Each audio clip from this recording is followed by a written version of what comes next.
உறுப்பினர் சார்பா ஒரு தங்க காசு வெங்கடேசன் கூச்சப்படாதீங்க. வெங்கடேசன் சார்பா ஒரு தங்க காசு. தம்பி கொஞ்சம் மாண்புமிகு முதலமைச்சர் உருவம் எடுத்த தங்க காசு. அருமையான காலை அருமையான வீரர் விட்டுறாதீங்க. வீரர் வெற்றி பெற பிரதர் கொஞ்சம் கொம்ப பிடிக்கிறீங்க.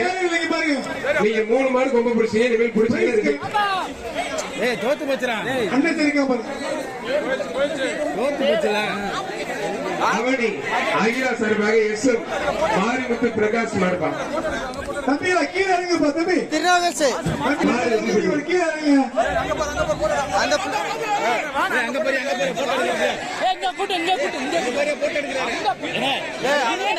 அவர் கொடுக்கிறாப்ல திருப்பரங்குன்றம் அந்த பிள்ளைக்கு சதீஷ் மாடு குறிப்பு